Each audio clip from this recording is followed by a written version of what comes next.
Temperature है, लेकिन optimum pH very कर जाएगी एंजाइम टू एंजाइम। जो एंजाइम ऑरल कैविटी में काम कर रहे हैं वो किसी और पीएच पे बेसिक एग्रीड, और अगर दूसरों की बात करें आप जो कहां पर मौजूद होंगे स्टमक में, वो एसिडिक एनवायरनमेंट में काम कर रहे होंगे, तो ये वेरी करता चला जाएगा। इस लिहाज से हमारे बुक में एक पूरा चार्ट भी बना हुआ है जिसमें पीएच बताई गई है मुख्तलिफ किस्म के एंजाइम्स की। इसी तरह एंजाइम कंसंट्रेशन का ग्राफ है और सबस्ट्रेट कंसंट्रेशन का ग्राफ है, ठीक है। अच्छा, इनमें मेजर डिफरेंस देखें आप। मेजर डिफरेंस में जब टेम्परेचर और पीएच की बात करेंगे ना, तो जैसे जैसे जीरो से लो से हाई की तरफ चलते चले जाएंगे, चाहे टेम्परेचर हो चाहे पीएच हो, रेट ऑफ रिएक्शन में इजाफा होता चला जाएगा। आपकी बुक में एक एमसीक्यूज भी है कि टेम्परेचर के कांटेक्ट में हर 10 डिग्री सेल्सियस टेम्परेचर इंक्रीज करने से रेट ऑफ रिएक्शन एंजाइम का डबल हो जाता है। इसका मतलब है ये रेट ऑफ रिएक्शन डबल होता जाएगा, लेकिन कब तक होता जाएगा?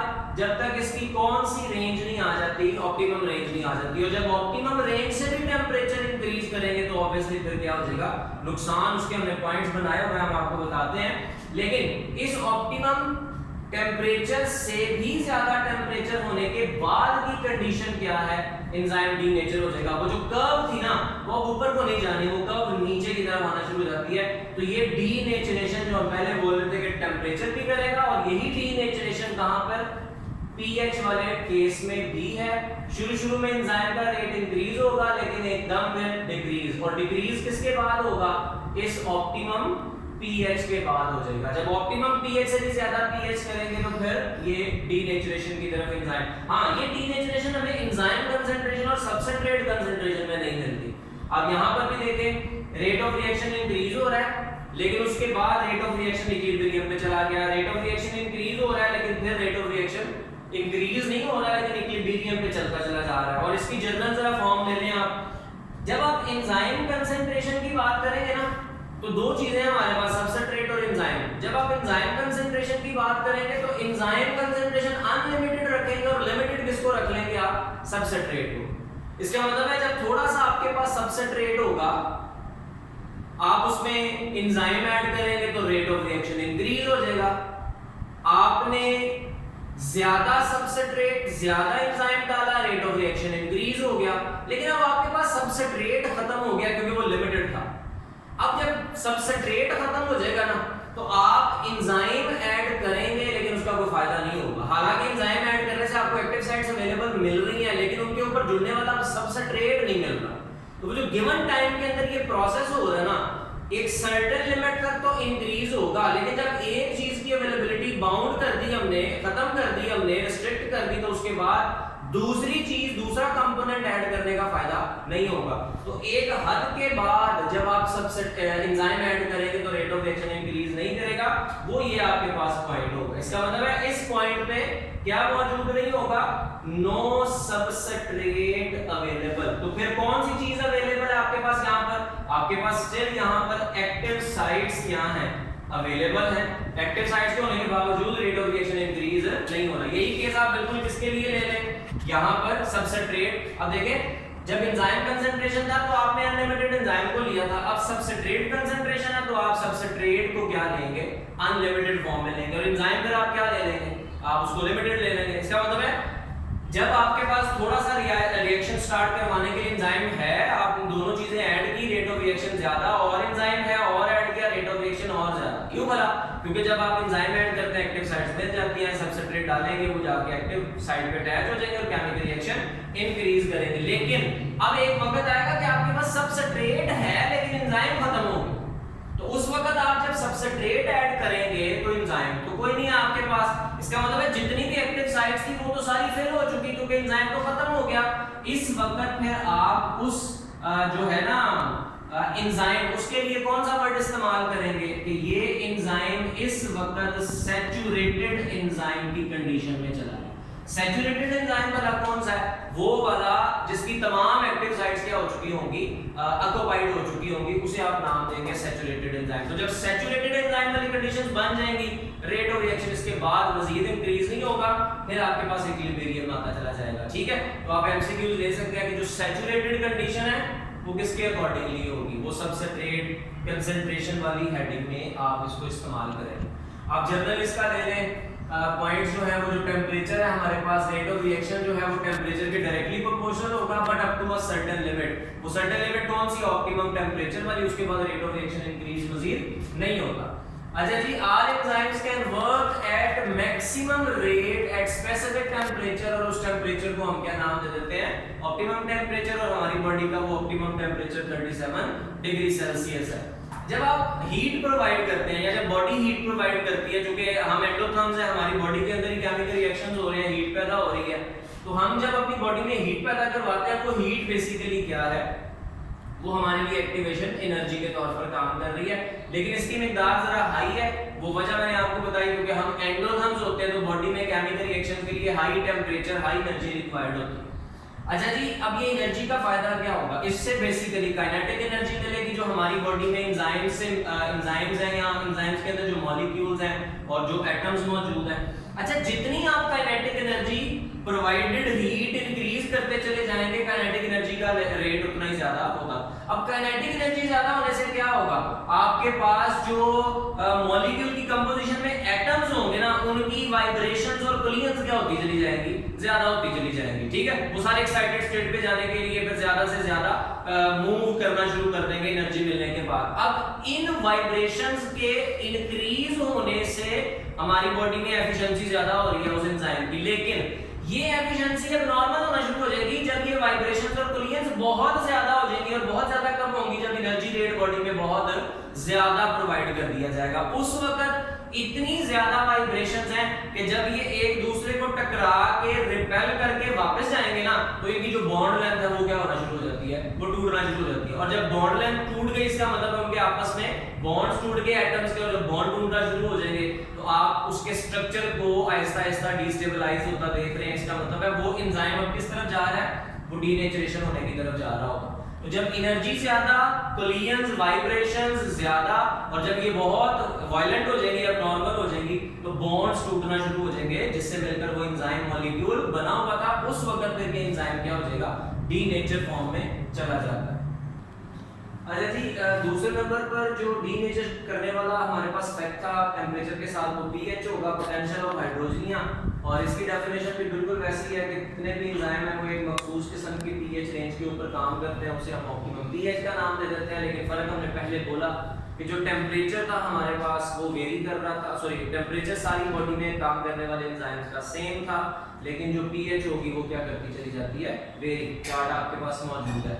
अच्छा, अब यहाँ पर भी देखें कि ये डीनेचरेशन कैसे करेगा। उसमें तो डीनेचरेशन सोर्स ये था ना कि काइनेटिक एनर्जी ज्यादा, कोलिजन वाइब्रेशन ज्यादा, और फिर बॉन्ड टूटेंगे। यहाँ क्या होगा एक्चुअली? तो जब आप चेंज इन पीएच लेके आते हैं, पहले बुक में लिखा हुआ है कि स्लाइड चेंज इन पीएच का इफेक्ट क्या होगा। सबसे पहले जो चेंज इन पीएच है ना, थोड़ी सी वो change in ionization of amino acids at active site. Active site के ऊपर जो थोड़े से अमीनो एसिड्स हैं उनकी आयनाइजेशन करवा देती है, और आयनाइजेशन का मतलब है कि वो स्ट्रक्चरली डिस्टेबलाइज होना शुरू हो गए। साथ दूसरे नंबर पर ये सबस्ट्रेट की भी आयनाइजेशन करवा देगी, और एज अ होल इन दोनों का इफेक्ट क्या होगा कि यहाँ तो एंजाइम की एक्टिविटी ब्लॉक हो जाएगी या रिटार्ड हो जाएगी, एंजाइम काम नहीं करेगा। अभी एंजाइम डीनेचर नहीं होगा, जब स्लाइड चेंज इन पीएच है तो डीनेचरेशन ही। हाँ, जब एक्सट्रीम चेंज इन पीएच होगी ना, अब जो है वो बॉन्ड्स टूटना शुरू हो जाते हैं। जिस तरह पॉलीपेप्टाइड चेन है, अमीनो एसिड्स के दरमियान में पेप्टाइड बॉन्ड्स हैं, तो वो टूटना शुरू हो जाएंगे, और उनके टूटने से फिर क्या होना शुरू हो जाता है? एंजाइम डीनेचर होना शुरू हो जाता है। तो एक्सट्रीम चेंजेस की वजह से आयोनाइजेशन फैक्टर होगा और डीनेचरेशन की तरफ चलता चला जाता है एंजाइम। अच्छा, यहाँ पर सिर्फ एंजाइम की डीनेचरेशन नहीं होती, यहाँ पर सबस्ट्रेट की भी साथ साथ क्या होगी? डीनेचरेशन हो जाती है। तो इसका जरा ज्यादा आप कह लें रिस्क होगा, बॉडी में नुकसान होगा बॉडी के अंदर। अच्छा जी, ये सारी आपको याद होनी चाहिए जुबानी कि कौन कौन से एंजाइम्स हैं बॉडी के अंदर, उनकी ऑप्टिमम पीएच कितनी है ऑब्जेक्टिव के लिए बिलखसूस। लेकिन आप याद रखेंगे इन सब का ऑप्टिमम टेम्परेचर एक है, और वो कितना है? 37 डिग्री सेल्सियस। मैंने साथ लिख दिया कि ये कहाँ पर काम करते हैं या क्या क्या काम करते हैं। जिस तरह पेप्सिन है, प्रोटीन्स की डाइजेशन करवाएगा, हमें पता है। सुक्रेज नाम जाहिर कर रहा है कि सुक्रोज क्या है? डाइसैकराइड है, उसकी ब्रेकडाउन करवाएगा। हाइड्रोलाइसिस पानी की मौजूदगी में उसकी तोड़-फोड़ करवाएगा। एंटीरोकाइनेज ये एक्टिवेशन ऑफ ट्रिप्सिनोजन करता है, और हमें पता है कि जब ट्रिप्सिनोजन एक्टिव होगा तो ट्रिप्सिनोजन किसके अंदर कन्वर्ट हो जाता है? ट्रिप्सिन के अंदर कन्वर्ट हो जाता है। और ये हमें पता है ना कि ये कहां से आते हैं, बेसिकली पैंक्रियाटिक जूस के जरिए पैंक्रियाज से आते हैं ड्यूडेनम के अंदर, और वहां पर आके फिर प्रोटीन के डाइजेशन में क्या करेंगे, अपना रोल प्ले करेंगे, जो ट्रिप्सिन्स हैं। स्लाइविया माइलेज स्लाइवा के थ्रू या स्लाइवा में होगा और ये कार्बोहाइड्रेट्स की डाइजेशन करेगा। कैटालिसिस हाइड्रोजन पेरोक्साइड की ब्रेकडाउन करवाएंगे मकसूद, इसका मतलब है ये पेरोक्सिसोम्स का लाजमी हिस्सा होंगे। इसी तरह जो काइमोट्रिप्सिन्स हैं ये प्रोटियोलाइसिस प्रोटीन्स की तोड़-फोड़ में इस्तेमाल होते हैं। पैंक्रियाटिक लाइपेज नाम ज़ाहिर कर रहा होगा कि ये तो ये पैंक्रियाज का हिस्सा है, पैंक्रियाटिक जूस का लाइपेज लिपिड फैट्स की ब्रेकडाउन करवाने वाला है। और आर्जिनेज आपने सेकंड ईयर में पढ़ा हुआ है, आर्जिनेज जो आर्जिनिन साइकिल है, ऑर्निथिन साइकिल है, यूरिया साइकिल है, उसमें इस्तेमाल होता है। मतलब ये आर्जिनिन को यूरिया में कन्वर्ट करने के लिए क्या होगा, इस्तेमाल किया जाता है। अच्छा जी, कुछ ऑब्जेक्टिव्स हैं एंजाइम कंसंट्रेशन और सबस्ट्रेट कंसंट्रेशन के लिहाज से। Rate of reaction directly proportional हो जाएगा to the enzyme concentration at unlimited substrate concentration. इसका मतलब है जब आपके पास सबस्ट्रेट बेशुमार है तो आपके पास, मैंने आपको पहले भी बोला था, जब आप एंजाइम कंसंट्रेशन की हेडिंग दे रहे हैं ना, उस वक्त आपने एंजाइम को अनलिमिटेड लेना है और लिमिटेड आपने सबस्ट्रेट को। लेकिन हमने कंडीशनल क्या कर दिया, जब आपके पास सबस्ट्रेट बहुत ज्यादा है तो रेट ऑफ रिएक्शन एंजाइम की कंसंट्रेशन के डायरेक्टली प्रोपोर्शनल हो जाएगा, क्योंकि आप जितना एंजाइम ऐड करेंगे आप उतना ही साथ क्या ऐड कर रहे होंगे, आप साथ में। अच्छा, अब हमारे पास रेट ऑफ रिएक्शन जो है वो डबल हो जाएगा जब हम एंजाइम कंसंट्रेशन की को पहले की निस्बत डबल कर देते हैं, सही है। तो ये पहली बात समझ लें, जब लो सबस्ट्रेट होगा तब डायरेक्टली प्रोपोर्शनल केस आप नहीं इस्तेमाल करेंगे, जब हाई सबस्ट्रेट कंसंट्रेशंस होंगी तब आप रेट ऑफ रिएक्शन को डायरेक्टली प्रोपोर्शनल करेंगे एंजाइम कंसंट्रेशन के लिहाज से। सबस्ट्रेट कंसंट्रेशन क्या है जी, if enzyme concentration is constant, ठीक है ना। इसमें मैंने पहले बोल दिया था जब सबस्ट्रेट कंसंट्रेशन टॉपिक्स डिस्कस कर रहे हैं तब सबस्ट्रेट को आपने क्या कर देना है, अनलिमिटेड, एंजाइम को आपने लिमिटेड कर देना है। तो ये वही बात कर रहा है, जब आपने एंजाइम को लिमिटेड कर दिया, कांस्टेंट कर दिया, तो rate of reaction low concentration of substrate के क्या हो जाएगा, डायरेक्टली प्रोपोर्शनल हो जाएगा, ठीक है जी। और लो कंसंट्रेशन के क्यों आप कह रहे हैं, क्योंकि आपके पास कौन कांस्टेंट चला गया, एंजाइम। हाँ, एंजाइम को अगर आप क्या कर दें, अनलिमिटेड कर दें, हाई कंसंट्रेशन में कर दें, तब आपके पास हाई कंसंट्रेशन ऑफ सबस्ट्रेट के ऊपर ये क्या हो जाएगा, डायरेक्टली प्रोपोर्शनल हो जाएगा rate. Rate does not increase at high substrate, इसके अकॉर्डिंगली कंटेक्स्ट में आपसे बात कर रहे हैं। लेकिन अगर ये वाली स्टेटमेंट चेंज कर देना, कांस्टेंट की जगह आप अनलिमिटेड ले आए, तब ये वाली स्टेटमेंट क्या हो जाएगी, फिर चेंज हो जाएगी। डज नॉट की जगह फिर क्या करेगा वो, ऑब्वियसली इंक्रीज कर रहा होगा। अच्छा, आखिरी टॉपिक था हमारे पास इस चैप्टर का जो कि इनहिबिटर्स के नाम से है। इसमें कुछ की पॉइंट्स आपकी बुक के अकॉर्डिंगली सारे के सारे, और एक चीज जहन में रखें, आपको जितने भी एमसीक्यूज आने हैं आपकी बुक की लाइंस में से आने हैं, इसलिए आपके पास सबसे पहले बार आपकी टेक्स्ट बुक बेहतरीन सोर्स होगा तैयारी करने के लिहाज से, और आपकी टेक्स्ट बुक की वर्डिंग आपको याद होनी चाहिए और उसी के कंटेक्स्ट में सारी की सारी एमसीक्यूज बनेंगी। अच्छा जी, इनहिबिटर्स क्या हैं, ये भी फैक्टर्स ही है ना, ये भी कुछ ऐसे फैक्टर्स हैं, मतलब आप एज अ उसे फिजिकल फैक्टर या केमिकल फैक्टर तो ना कहें, ये कुछ सबस्ट्रेट लेवल पे ऐसे फैक्टर्स होंगे जो कि एंजाइम की एक्टिविटी को क्या कर देते हैं, खराब कर देते हैं। तो ये क्या है, केमिकल सब्सटेंस है, सबस्ट्रेट की जगह एंजाइम के साथ जाकर रिएक्ट करता है, प्रोडक्ट में कन्वर्ट नहीं होता खुद, हालांकि सबस्ट्रेट कन्वर्ट होता था, प्रोडक्ट में ये नहीं होगा।